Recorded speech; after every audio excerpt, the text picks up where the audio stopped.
The red dust of Mars Colony 7 swirled gently outside the reinforced windows as Kim Hwan pushed his cleaning cart down the polished corridors of the Galactic Defense Force training facility. The morning shift had just begun, and a familiar hum of alien technology filled the air around him. His worn boots made soft squeaking sounds against the metallic floor as he moved with the quiet efficiency of someone who had been doing this job for 3 years.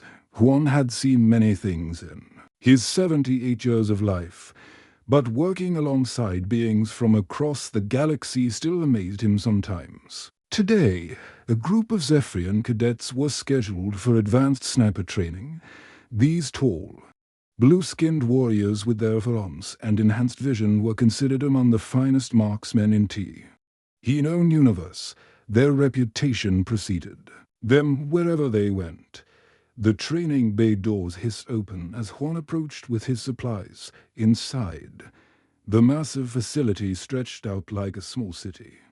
Holographic targets flickered in and out of existence at various distances, some as far as 2 kilometers away. Advanced plasma rifles lined the weapon racks, their sleek designs incorporating technology that could punch through starship armor. The air recycling system hummed quietly, maintaining perfect atmospheric conditions for optimal shooting. Commander Vexstar stood near the center of the range, his imposing 7-foot frame covered in natural armor-like scales that shifted color from deep green to bronze in the artificial lighting. His reptilian features were sharp and predatory, with golden eyes that missed nothing. The 3 rows of sharp teeth visible when he spoke marked him as one of the apex predators from his homeworld of Drax's Prime. The Zephyrian cadets were already assembling their equipment, their movements precise and military. Each one stood nearly 8 feet tall, their pale blue skin marked with intricate tattoos that told the story of their warrior lineage. Their large, multifaceted eyes could track multiple targets simultaneously, and their firearms allowed them to operate complex weapon systems that would challenge most other species. Juan quietly began his cleaning routine, starting with the observation deck where officers would monitor the training session. His movements were methodical but unobtrusive, the result of decades of learning how to work around military personnel without getting in their way. He had learned long ago that the best way to avoid trouble was to become invisible.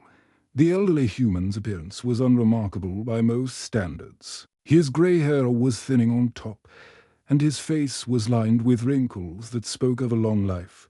His maintenance uniform hung loose on his slightly bent frame, and he moved with the careful gait of someone whose joints had seen better days. To most observers, he looked exactly like what he appeared to be, an aging janitor grateful to have steady work in his twilight years. Commander Vextar's keen predator senses picked up the human's presence immediately. The reptilian officer had little patience for what he considered inferior species, and humans ranked particularly low in his estimation. Their short lifespans, limited physical capabilities, and primitive technology made them barely worthy of notice in his opinion. "You there, janitor?" Vextar's voice boomed across the training bay, causing several cadets to look up from their preparations. "Leave this area immediately. Your primitive presence disturbs my cadets' concentration." The words carried the weight of absolute authority, and the temperature in the room seemed to drop several degrees. The Zephyrian cadets watched the exchange with interest, their large eyes tracking between their commander and the human maintenance worker. Juan looked up from his cleaning supplies, his weathered face showing no sign of offense or anger. Instead, he simply nodded with quiet dignity and began gathering his equipment. His movements remained calm and measured, showing a lifetime of experience in dealing with difficult situations. Lieutenant Park Min-ho had been reviewing training schedules on his tablet when the exchange began. The young human officer was responsible for coordinating between the various species that used the facility and part of his job involved protecting the human workers from unnecessary harassment. His jaw tightened as he watched the scene unfold. "Yes, sir. With respect, he's just doing his job," Minho said carefully, his voice carrying the diplomatic tone he had perfected during his years of service. The cleaning schedule was approved by Facility Command, Vextares golden eyes fixed on the lieutenant with predatory intensity. "Humans have no business near advanced weaponry," he hissed, his forked tongue flicking out briefly. "Their slow reflexes are a relic of a barbaric past. These weapons are designed for superior beings, not maintenance staff who lack the evolutionary advantages necessary for modern warfare." The commander's words stung. But Minho maintained his professional composure. He had heard similar comments before from various alien species who viewed humanity as a younger, less developed civilization. The fact that humans had only joined the galactic community 50 years ago made them newcomers in the eyes of species with thousands of years of spacefaring history. As Juan shuffled toward the exit, pushing his cart ahead of him, something caught Lieutenant Minho's attention.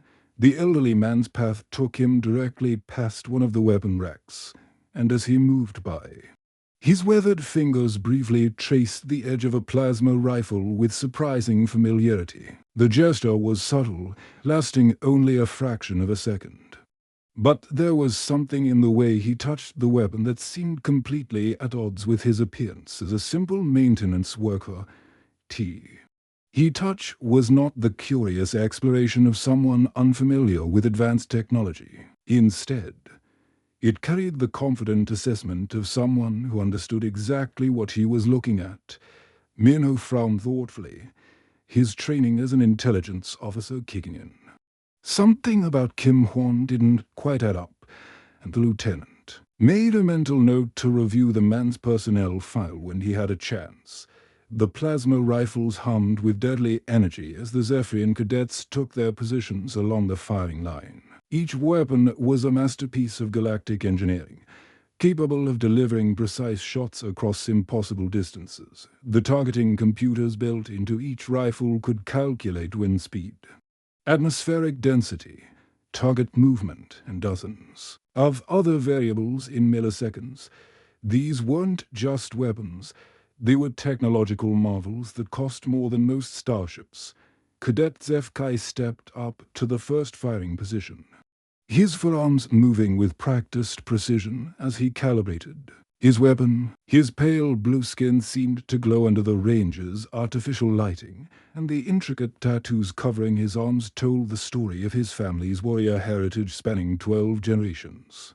His multifaceted eyes locked onto the first target, a holographic projection flickering at 800 meters. The shot rang out across the training bay, a brilliant beam of concentrated plasma streaking toward the target. It missed by nearly 3 feet, scorching the reinforced wall behind the projection. Zefkaya's expression darkened as his fellow cadets exchanged glances. This was supposed to be an easy warm-up shot.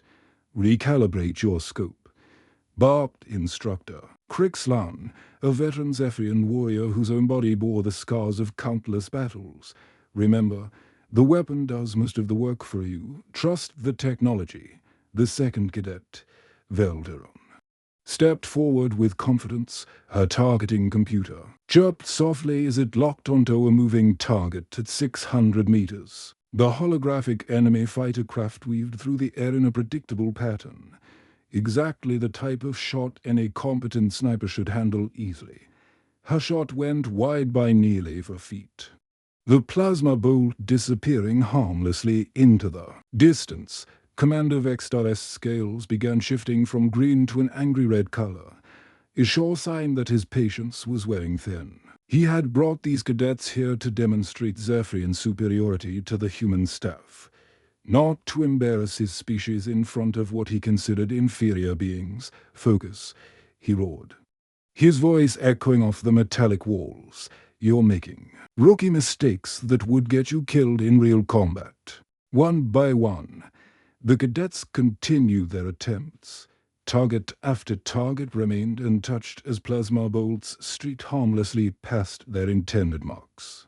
The advanced scopes and targeting computers seemed to be more hindrance than help, their constant data streams confusing rather than assisting the shooters. Cadet Meredith attempted a shot at a stationary target just 400 meters away, an embarrassingly easy distance for any trained sniper. His plasma bolt struck the ground nearly 50 meters short, sending up a shower of sparks as it hit the reinforced flooring. Kim Hwan continued his cleaning duties in the background, his mop moving steadily across the observation deck, but his weathered eyes were tracking every shot, every miss, every tactical error the cadets were making. His expression remained neutral, but there was something in his gaze that suggested he was seeing things the others were missing. Lieutenant Park. Minho watched the training session with growing interest. As the human liaison officer, he had witnessed many training exercises involving different alien species. Some were impressive displays of skill and technology. This was turning into something else entirely, a demonstration of how advanced equipment couldn't replace fundamental marksmanship skills. "This is pathetic," Vextar roared after the 8th consecutive miss. His golden eyes blazed with fury as he stalked along the firing line. "Even with our superior technology, you cannot match the precision of true warriors.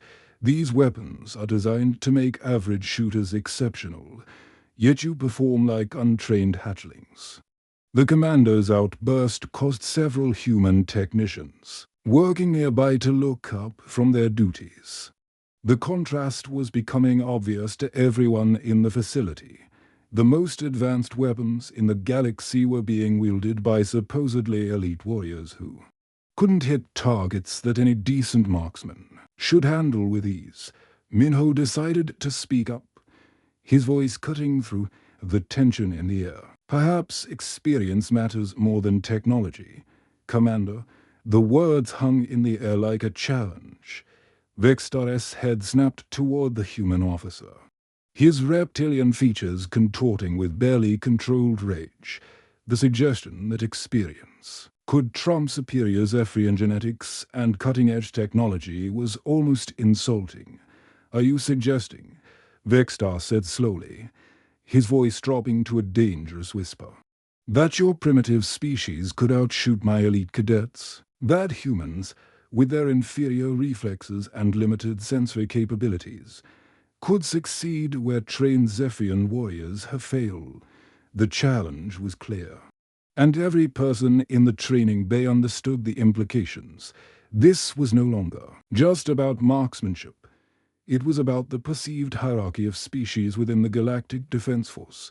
Minho glanced toward Kim Hwan, who had stopped his cleaning routine and was listening intently to the conversation. There was something about the old man's posture that had changed, a subtle shift that suggested the maintenance worker was more than he appeared to be.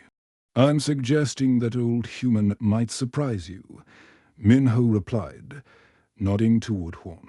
"Age and experience have a way of teaching lessons that can't be programmed into targeting computers." The silence that followed was broken only by the hum of the facility's life support systems.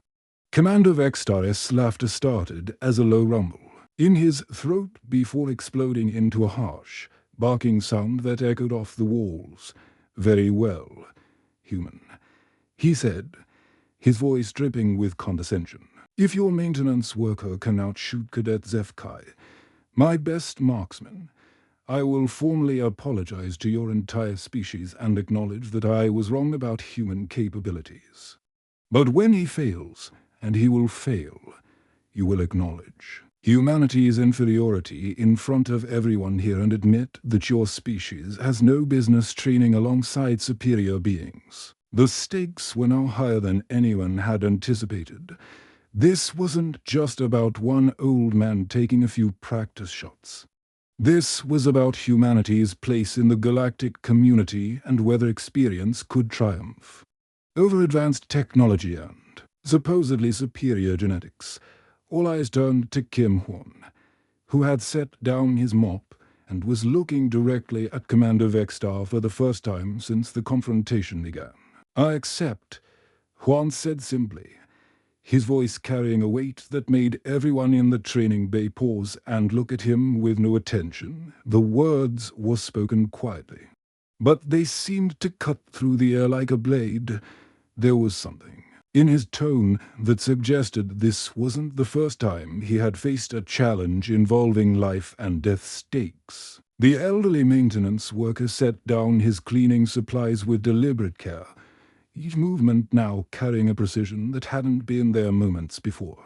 As Kim Hwan walked toward the firing line, something extraordinary began to happen. The transformation was so gradual that at first, nobody quite understood what they were witnessing.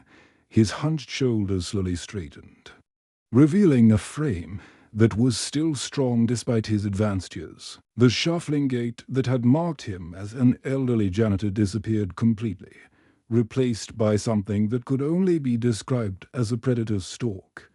Each step was measured, purposeful, and absolutely silent despite the metallic flooring. His weathered hands, which had been gripping a mop handle just minutes earlier, now moved with fluid grace as he approached the weapon rack. The Zephyrian cadets watched in growing confusion as the harmless old human seemed to transform before their eyes when Juan's fingers closed around the plasma rifle. Every person in the room understood that they were looking at someone who had handled weapons before, not the casual familiarity of a weekend hobbyist or even a trained soldier, but the bone-deep expertise that comes only from years of life-or-death combat situations.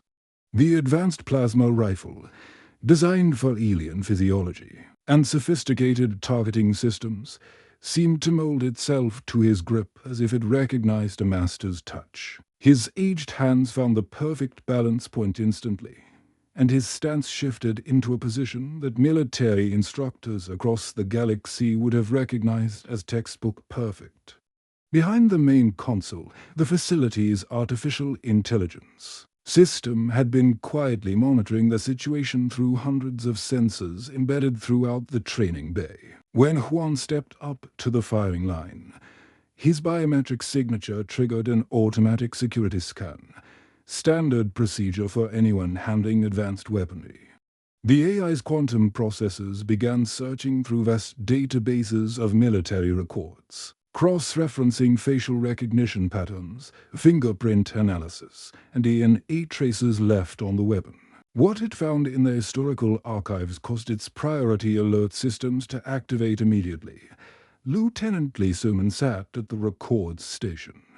Her attention initially focused on the standard paperwork that came with any training exercise. The soft chime from her computer terminal seemed routine until she looked at her screen and saw the cascade of classified information pouring across her display. "What the?" she whispered, her eyes widening as page after page of military records filled her monitor. The data stream was coming directly from the Terran Historical Archives, files that had been sealed for decades and only recently declassified for galactic military research.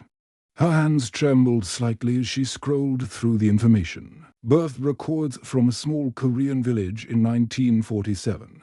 Military service documents from the Korean War. But those were just the beginning. Buried deeper in the files were records that made her breath catch in her throat. "Commander," she whispered urgently to Lieutenant Minho, her voice barely audible over the hum of the facility's systems. "You need to see this immediately." Minho moved quickly to her station, his training as an intelligence officer making him immediately alert to the urgency in her voice. What he saw on the screen made him understand why Soman looked like she had seen a ghost. "His real name is Kim Hwan-sik," she continued, her voice growing stronger as the full scope of the revelation became clear. "Korean War veteran. But that's not the important part. Before that." Her voice trailed off in amazement as more files appeared on the screen. The records showed a young Korean man who had volunteered for special operations during World War II. The files detailed his training with Soviet snipers on the Eastern Front, where the most brutal and unforgiving combat of the entire war had taken place, but it was the kill count that made both officers stare in disbelief. 742 confirmed kills. Soman breathed, her voice filled with awe. Commander, this man isn't just a veteran. He's one of the most deadly snipers in human history. The information began to spread through the facilities command network, reaching the senior staff who were monitoring the training exercise from their observation posts. Conversations stopped mid-sentence as officers read the classified files that were now appearing on their screens. Even the facility's alien personnel began to take notice as their own intelligence networks picked up the significance of what was happening. The Zephyrian cadets, still standing at their firing positions, sensed the change in atmosphere even if they didn't understand the cause. Commander Vextar's confident expression began to waver as he noticed the sudden change in behavior among the human staff. His enhanced senses picked up the subtle shifts in body language and pheromone signatures that indicated something significant was happening. The white ghost of Stalingrad, Soman whispered, reading from a classified Soviet military report that had been translated and archived decades earlier. That's what they called him. The enemy snipers were so afraid of him that they would abandon entire sections of the front line rather than risk encountering him. The files painted a picture of a young man who had survived some of the most brutal combat conditions in human history. Temperatures that dropped to 40 degrees below zero, artillery bombardments that lasted for days, urban warfare in the ruins of cities where every shadow could hide death.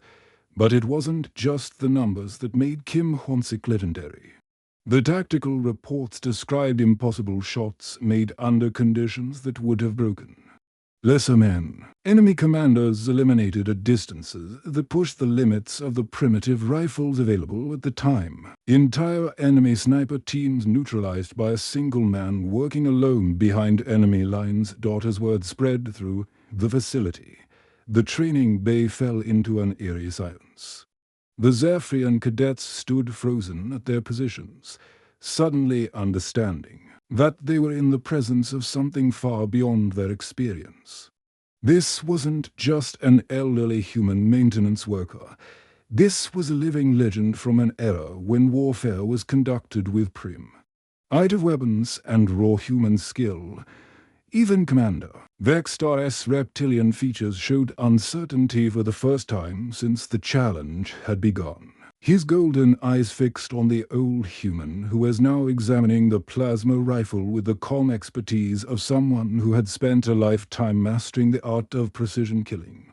The advanced targeting computer built into the weapon began chirping softly as it attempted to interface with Hwon's neural patterns, but he simply switched it off with a casual gesture. The gesture spoke volumes. He didn't need technological assistance to hit his target's dot as Kim Hwon settled into his firing stance.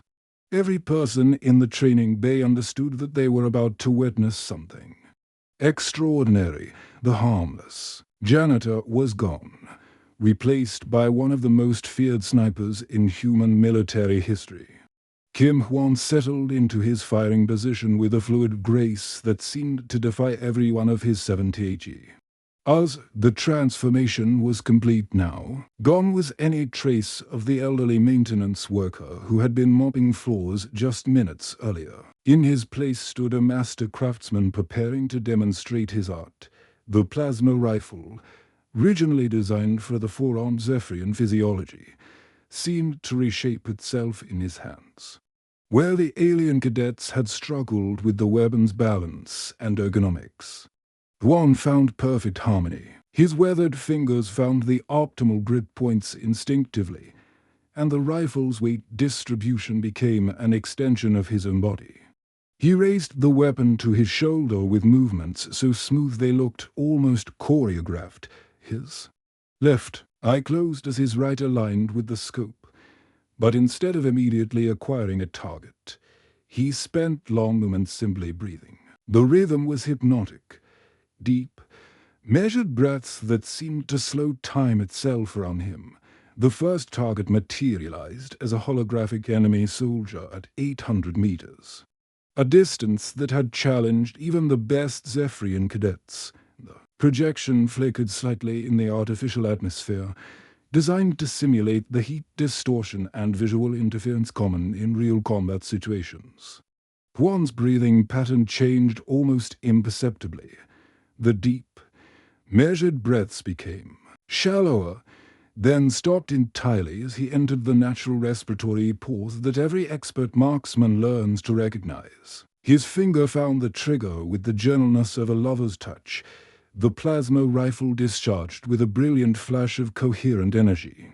The bolt streaked across the training bay in a perfectly straight line, covering the 800 meters. In less than a second, it struck the holographic target dead center in what would have been the heart, causing the projection to explode in a shower of light particles.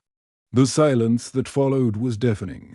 Several of the Zephyrian cadets blinked, their multifaceted eyes rapidly, as if they couldn't quite believe what they had just witnessed. Commander Vextar S. Golden eyes narrowed, but his confident expression was beginning to show the first cracks of uncertainty, before anyone could fully process the first shot.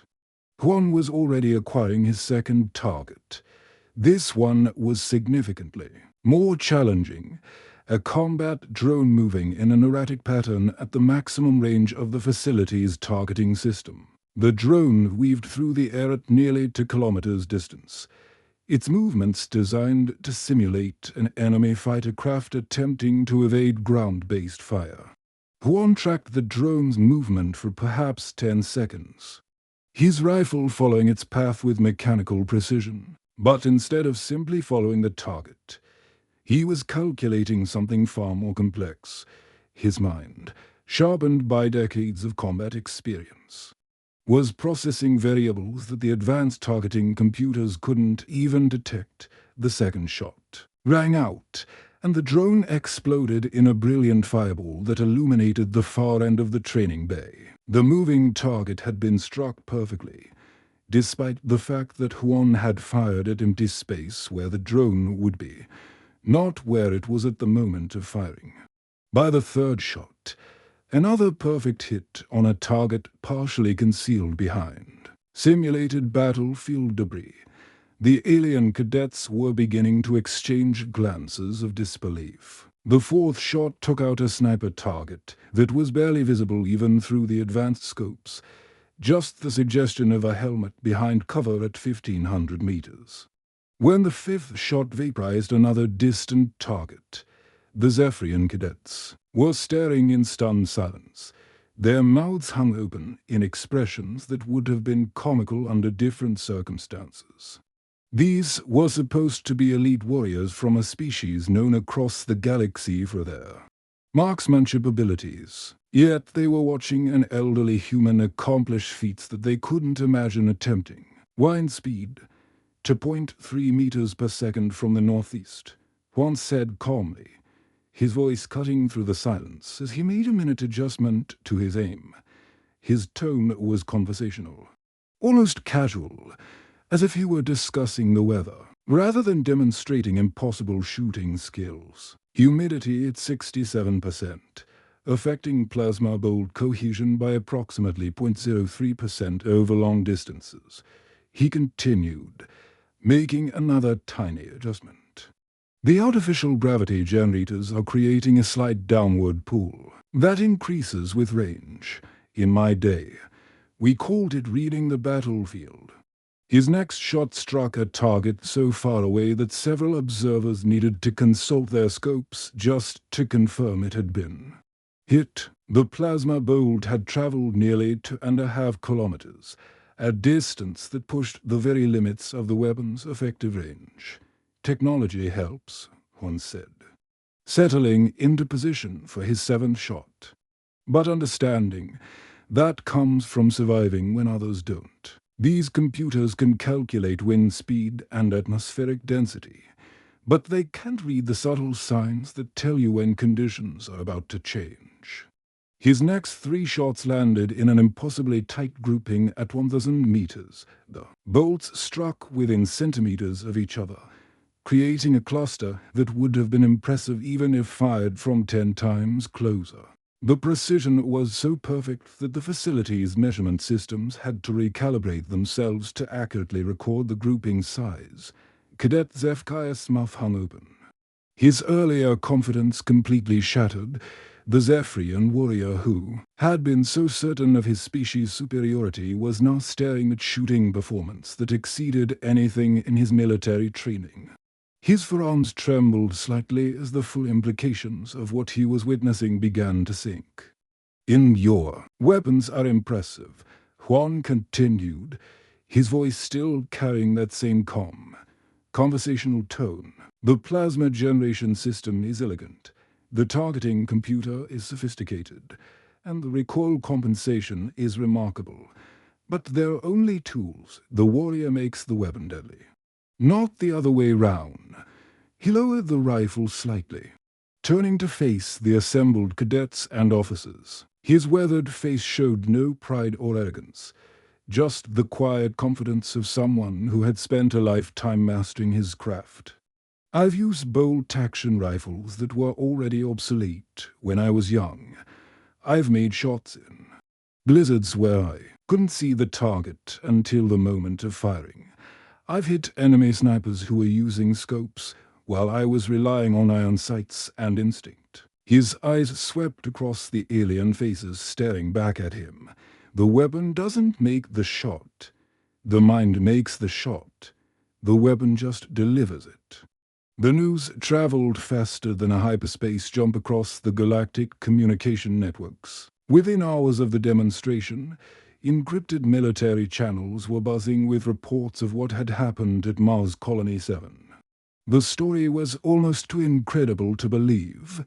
A 78-year-old human maintenance worker had just outshot the best marksman from one of the galaxy's most respected warrior species.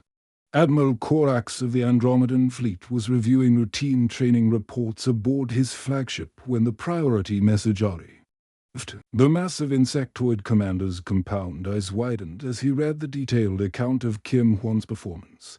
Within minutes, he was placing a direct communication to the Mars facility, requesting complete training footage and tactical analysis. Similar scenes played out across dozens of star systems. The Crystalline Confederacy's military council interrupted their monthly strategy meeting to discuss the implications. The nomadic void hunters, who rarely showed interest in anything beyond their own survival, sent scouts to investigate these human shooting techniques that had impressed even the proud Zephyrians. Captain Nexus of the Robotic Synthesized Collective analyzed the shooting data with cold mechanical precision. His quantum brain processed the trajectory calculations, wind compensation, and target acquisition speeds in nanoseconds. The results were undeniable. The human had achieved performance levels that exceeded the theoretical maximums programmed into their most advanced combat units. Back on Mars Colony 7, the atmosphere in the training facility had completely changed. The Zephyrian cadets who had arrived that morning full of confidence and superiority were now gathered round their instructors, asking questions about human military history that none of them could answer. Commander Vextar stood alone in his private quarters, staring out at the red Martian landscape through the reinforced viewing port. His reptilian pride had taken a devastating blow, but something deeper was happening inside him. For the first time in his military career, he was questioning assumptions that had guided his entire worldview.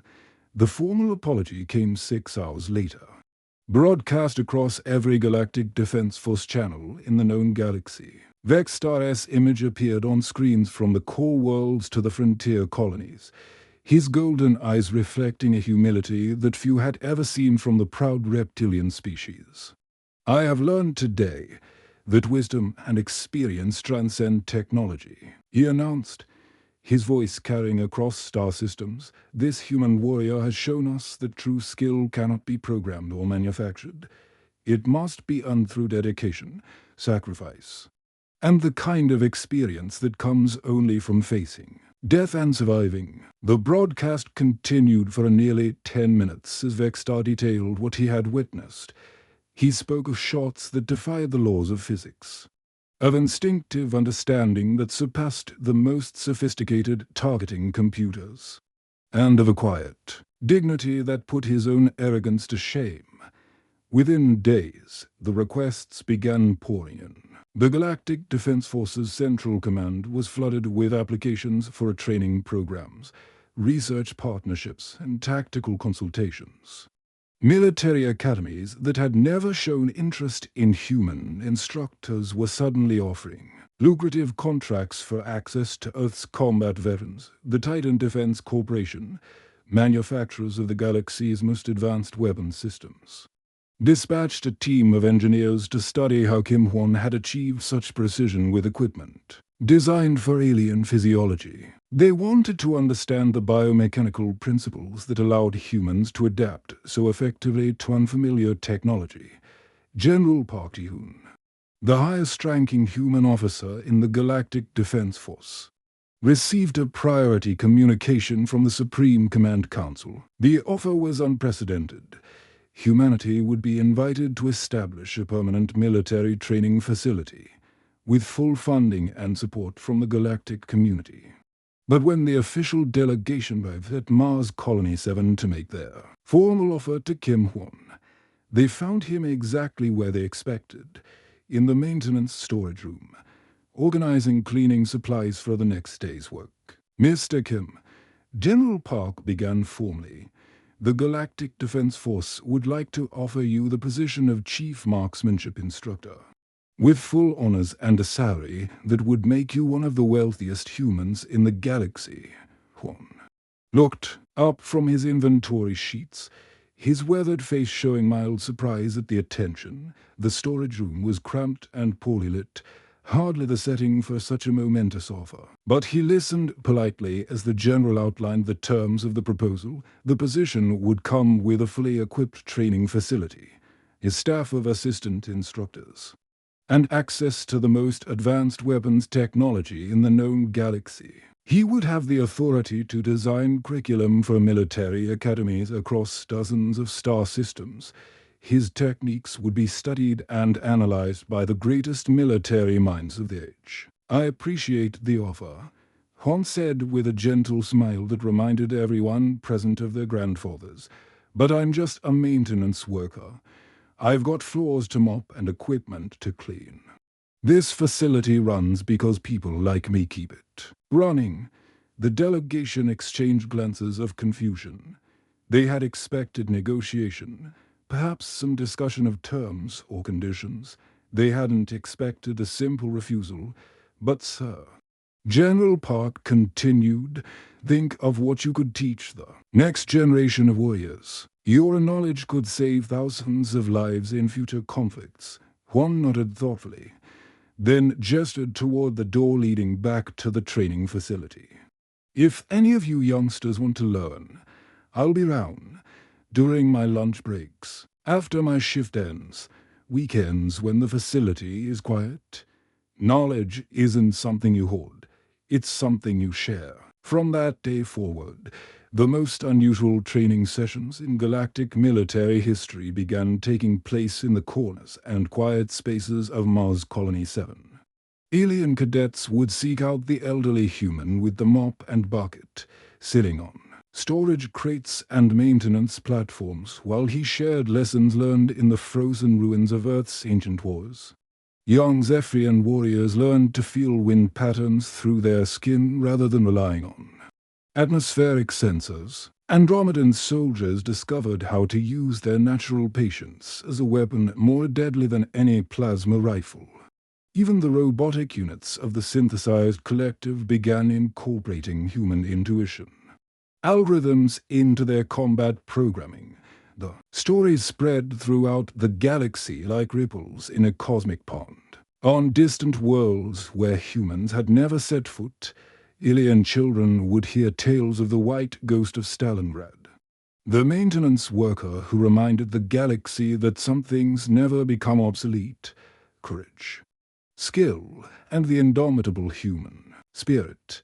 And in the quiet corridors of Mars Colony 7, Kim Hwan continued his rounds with mop and bucket, humming old Korean folk songs and teaching anyone who asked that the greatest victories aren't won with superior technology, but with the wisdom that comes from surviving when others don't. The end.